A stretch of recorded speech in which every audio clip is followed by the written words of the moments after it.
Hi friends, I'm Chelsea and I am here with my August TBR. So if you saw my July TBR video, you will know that I've been more in a mood reading mood this summer. And I also have a good amount of book club books that I'm reading. So I think I'm going to do a similar thing this month where I will tell you all my book club choices and the other books kind of on my radar, and then I'll do just a couple prompts from my TBR jar and not do a full TBR jar prompt situation. That way I can leave room for some extra mood reading. That's worked out really well in July. Just little sneak peek, I have read more books in July than I have so far this year, so that's exciting, and I've been really motivated to read the books that I put on my TBR, and I think that's because I've had more wiggle room and not as many books that I told myself I had to read.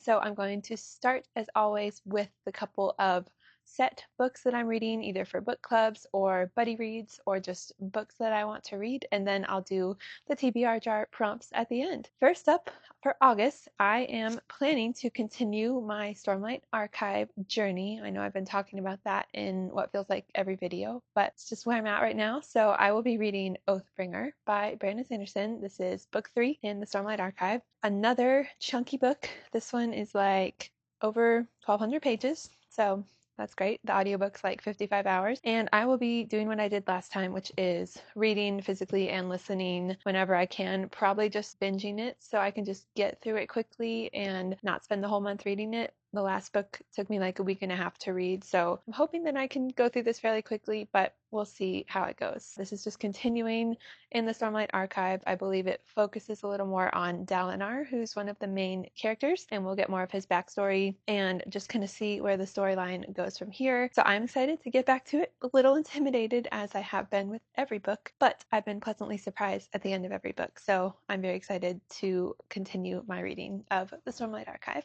And then I am planning to do a buddy read at the end or second half of August with Ellen from Ellen Made Book Club and Kat from Curious Cat. We all recently read Parable of the Sower by Octavia E. Butler, and we all kind of just figured out that we wanted to get to the next one sooner than later because it's a duology, and we all are just kind of curious to see where it goes. So we will be reading Parable of the Talents by Octavia E. Butler, book number 2 in, I think it's called the Earthseed duology or just Earthseed. I'm not actually sure. This continues from where the first book left off, and actually I think it's a time jump. I think it's like about 5 years later, and it just follows the main character Lauren Olamina and kind of the after effects of what happened at the end of the first book, which I will not spoil. Just kind of continuing to explore the political and social climate of the world in 2032. What I see on here is that there is an election of an ultra-conservative president who vows to make America great again. I did not know that that was part of this book. That kind of blows my mind that there's something that was written in the 90s that literally happened in 2020, I guess. Anyway, that'll be an interesting buddy read, and I'm excited for that. Next up, for one of my in-person book clubs, I will be reading Stoneblind by Natalie Haynes. Sorry if there's like a glare. It's really shiny. I have the audiobook for this one too, so I'll probably listen and read. I've been enjoying listening and reading at the same time, but sometimes if I don't have time to sit down and read, I'll just listen and then catch up later. Literally all I know about this book is that it's a mythological retelling, and it's about Medusa, which I guess you can tell from the cover. This says, "They will fear you and flee you and call you a monster. Fresh and stunningly perceptive take on the story of Medusa, the original monstered woman." I don't really know much about the story of Medusa or mythology in general, but I do enjoy some mythological retellings, and I am excited to check this one out. And then I have another in-person book club choice, and this is actually going to be a reread for me, which I actually don't reread a lot of books, but this one, it's been about 2 years since I read it, and I honestly hardly remember anything about it except that I gave it like 4.5 stars and loved the audiobook. So that book is Remarkably Bright Creatures by Shelby Van Pelt. This is basically like literary fiction. It centers around 2 main characters. So Tova, she's an older woman who works the night shift at an aquarium, and she strikes up an acquaintance with Marcellus, who is a giant Pacific octopus, and he gets his own POV. It's great. He's really funny and really judgmental of humans, which I find entertaining. Really enjoyed it, like I said, and I'm excited to reread it. And then last, I have have 2 books from Ellen Made Book Club. Again, she's been doing book club books every month, and I've been enjoying hopping on with that. So one of those books that I'll be reading in August is Pachinko by Min-Jin Lee. I should say I hope to read this. This seems a little ambitious, especially with my Stormlight Archive choice. It's almost 500 pages, and I don't have the audiobook, so this will be a strictly physical read. And I know it's pretty heavy. It's historical fiction set in Korea, I believe, and it spans 4 generations. In Min-Jin Lee's best-selling magisterial epic, 4 generations of a poor, proud immigrant family fight to control their destinies, exiled from a homeland they never knew. As usual, I don't know much else about it. I don't like to spoil books before I read them. I feel like the synopsis often gives away important things, so I just like to go in blind and not spoil things before I read it. It says, richly told and profoundly moving, Pachinko is a story of love, sacrifice, ambition, and loyalty. So yeah, I think it just follows like a big span of time, large family. I've heard really great things and hope that I will be able to get to this one in August. And then the other one for her book club that I'm hoping to read also is Song of Achilles by Madeline Miller, another mythological retelling. I read Circe by her, which, to be honest, it was kind of just middle of the road for me. I loved the writing though, so maybe I'll like Song of Achilles better. Obviously, this book is super popular all over the place, and I've heard a lot of really good things about it. Some mixed reviews, but mostly positive, so I do want to finally get to it. And I've heard that the audiobook's really good, so I'll be listening to the audiobook. And with this one, I just know that it centers around Achilles, hence the title, and Patroclus? I don't know if I'm saying that right. All I know is that it's like a love story between the 2 of them, and that's it.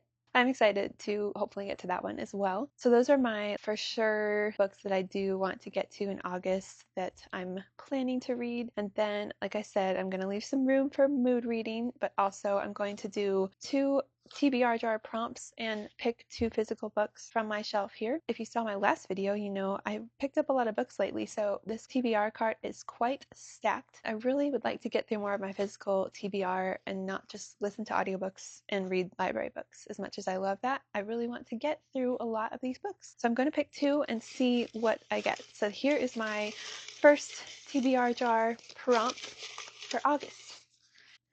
Okay, what do we have? Middle grade. Hello. Ooh, special cameo. Whoa. So middle grade is the prompt, and I think I only have 2 middle grade books on my physical TBR. I actually just found one at Goodwill the other day after I said I was on a book buying ban, but it was like $1. So anyway, I have 2 options, I think, and I just looked for them and I have them here. We have Seraphina and the Black Cloak by Robert Beatty, and the one I picked up just the other day is Percy Jackson and the Lightning Thief by, no wait, that's not it. Percy Jackson and the Olympians. The Lightning Thief is the series, I guess. I don't know if I knew that till now. This is by Rick Riordan. Oh, that's cool. They're both Disney Hyperion. I don't know what that is. I guess they're both the same publisher or something. So good options here. Percy Jackson is just over 350 pages, and Seraphina and the Black Cloak is under 300. So I like that.